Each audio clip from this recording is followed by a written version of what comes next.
The Tao of Self-Confidence, episode 422. Welcome to the Tao of Self-Confidence, where I share stories of amazing women who have discovered their inner journey to self-confidence. Visit our website at thetaoofselfconfidence.com. Your inner journey to self-confidence awaits.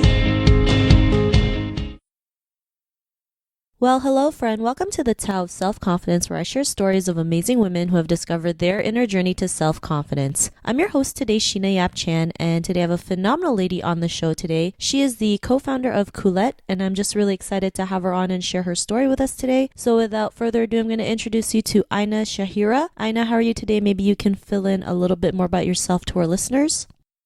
Hi everybody, I'm Aina, and hi Shina. Thank you so much for having me today. My name's Aina Syahirah. I'm 26 this year, and I'm the co-founder of KULET. It's basically I'm Malay. I reside in Malaysia. I was born in the United Kingdom, but I was raised in Malaysia.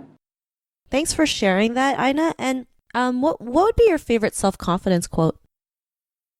I like this quote from the Yes Man. The quote goes, "I'm learning to say yes, to be daring and spontaneous, to hurl myself into people and places and moments without hesitation or second guessing myself, to challenge my anxieties, to confront my fears and trust unwaveringly in chance and fate to lead me to where I am supposed to be." I think that's very relevant to my life at the moment, because before this I used to be very shy. I used to be I used to hold back a lot. I feel like maybe I'm not good enough to do something. So there was a point in my life where I thought, okay, you know what? I need to I guess reinvent myself. So that's when it started to be better for me, I suppose. Awesome. Well, thanks for sharing that quote. And we're so great at saying no to everything, right?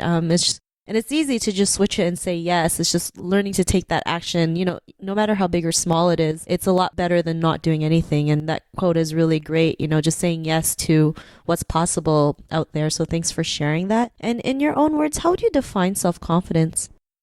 I feel like self-confidence is truly believing that you are enough, because I feel like why people tend to hold themselves back is because they feel like, okay, maybe you know what, I'm not good enough, or like they feel like they can't deliver what people expect them to. And I feel like people tend to hold back when it comes to relationships or work or friendship, and they feel like because they're not good enough, they can't do certain things. So that's why I feel like self-confidence is truly believing that you are enough for everyone or anything that you believe that you can do.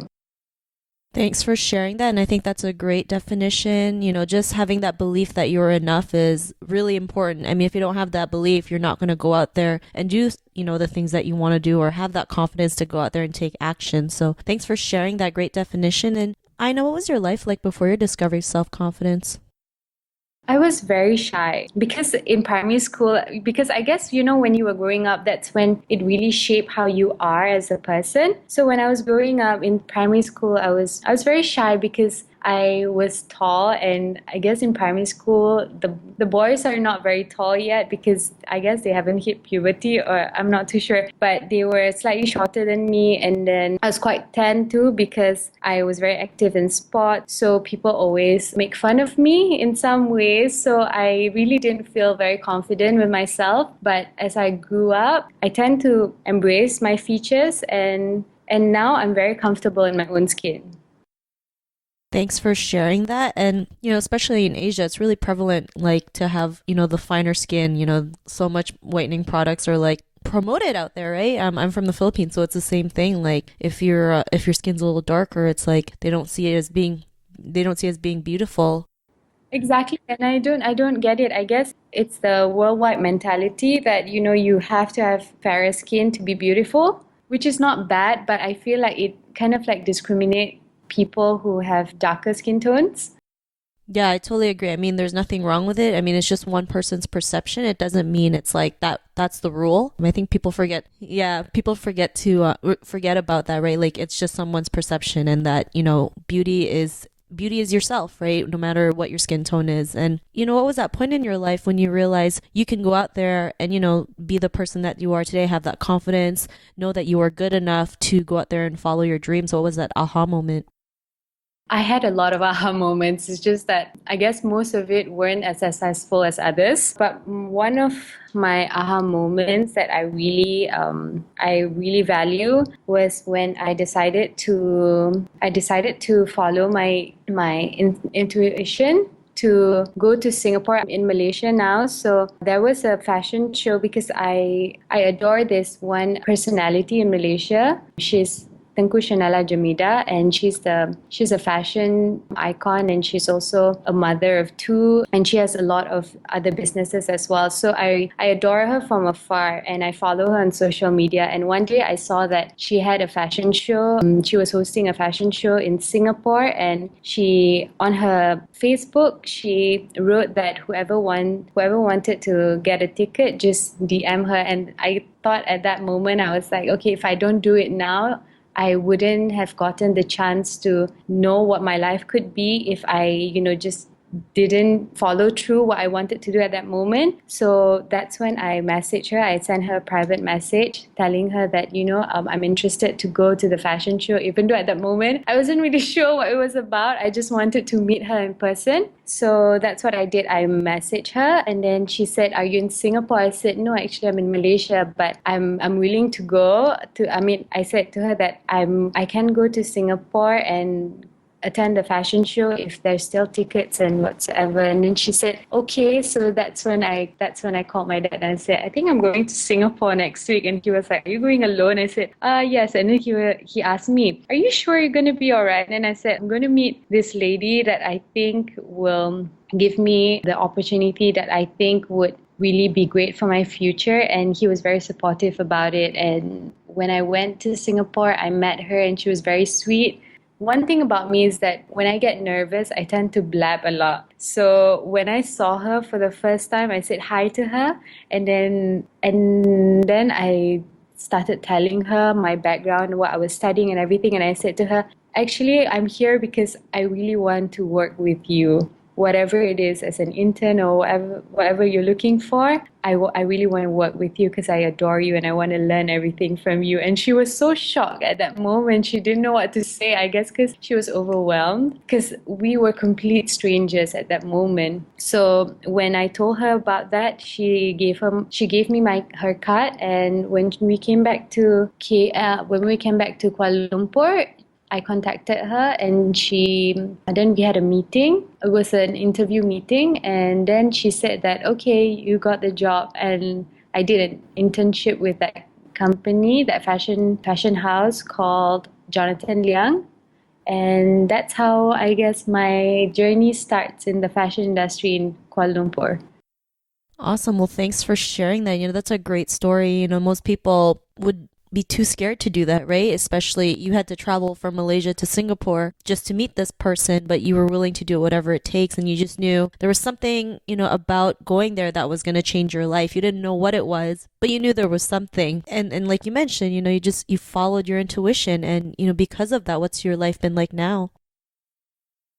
Exactly. I couldn't have imagined my life otherwise, but I'm very thankful that at that moment I persevered and I thought, okay, if I don't do it now, I will not be able to do it. I mean, in Malaysia, in KL, although it's not a big state, but I feel like it's harder for you to meet a personality or like bump into a personality because at that moment there was an event going on. So I guess she was prepared to meet people. Whereas if I just bump into her in KL and started telling her, oh, I want to meet with her, then it would have been more awkward. Awesome. Well, thanks for sharing that. It's great that you've been able to create, a name for yourself too in your own country because of just taking action on, going to Singapore and meeting the person that you love. And, to the woman who's listening to your episode, she may be in her own journey of self-confidence. What would be that one tip you would give to her?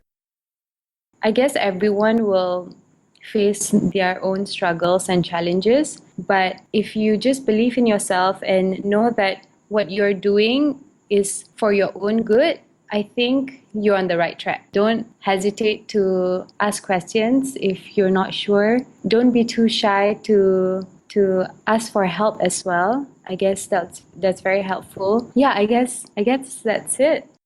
Awesome. Well, those are some great tips. Especially, asking for help. Sometimes we may be too prideful to do that. But really, when we ask for help, you never know, the results that we can get from it, right? I know some of us are also afraid of the word no, but don't let rejection get in the way.